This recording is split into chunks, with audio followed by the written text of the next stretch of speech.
Okay, so now some more applied problems.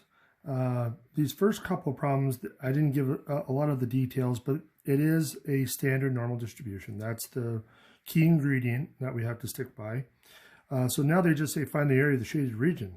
So they give you the z-score, and so all you're doing is just looking it up on your chart. So it is a positive z-score, so 0.75. So let's look it up. 0.7 for 0.75, 7734. So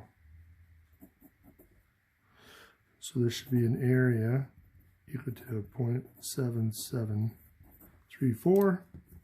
And now the only thing you gotta ask yourself is, do I have to do anything to that? And if it's shaded to the left, the answer is no. So done. Okay, so the next one, we got two z-scores and they want in between. So again, we don't have to get fancy with the notation or anything like that. I know we have it up here, but we really don't need to have it when you're doing your work. But as long as you're, try to be a little bit deliberate though. So the first one is negative 0.60.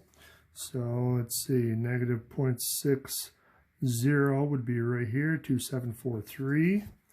So, and then if we go to the other one, 1.2, which is positive, so 1.208849.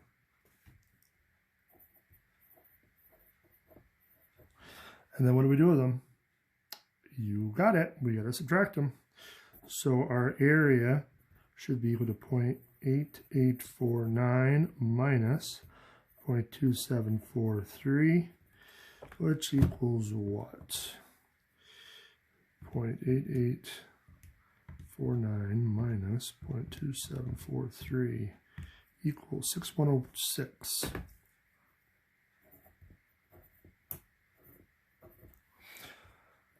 And there we have it.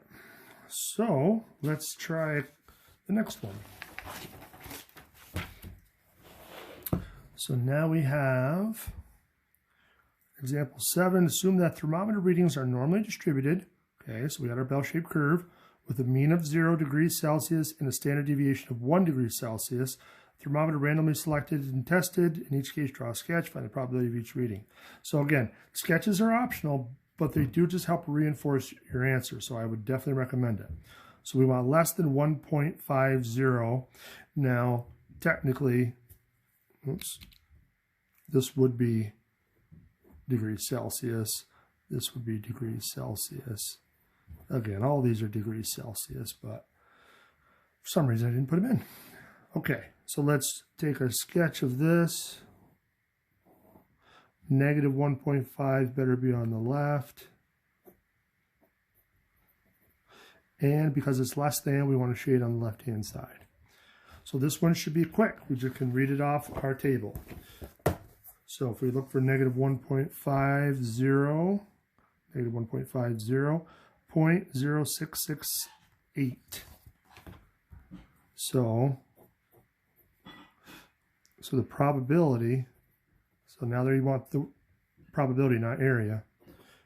What was it again? 0.0668. Done.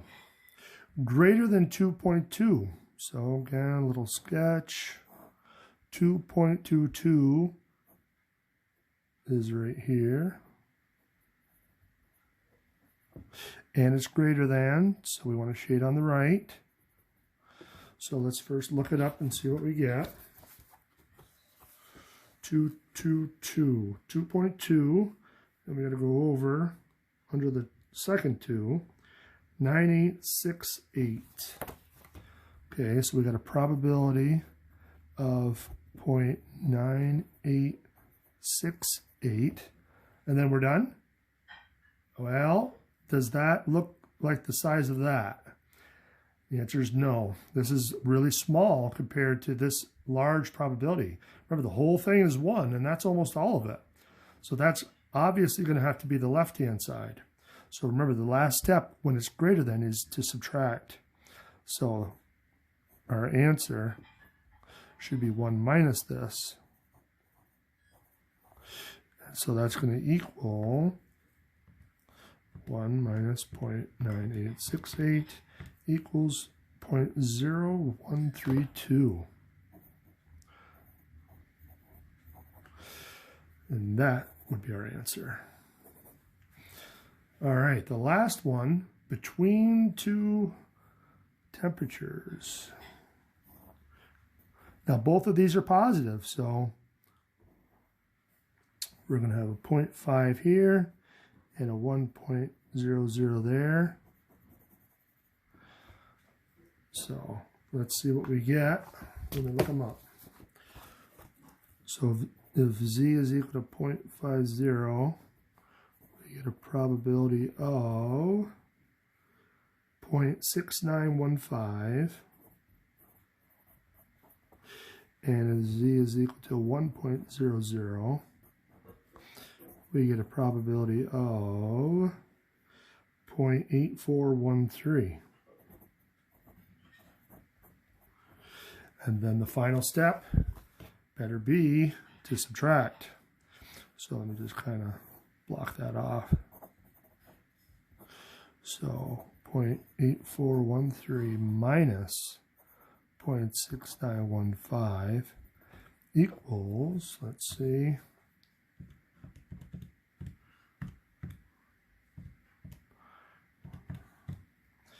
1498. 0.1498. Again, these questions can go really fast once you get the knack of it. But the big thing is you got to use your table correctly. You got to get those 4-digit probabilities and then make sure you apply the proper next steps. Either subtract it from 1, subtract the 2, always bigger minus the smaller, and then if it's shaded to the left, you just leave it alone. All right, so now we're going to switch it up in the next video, so stay tuned.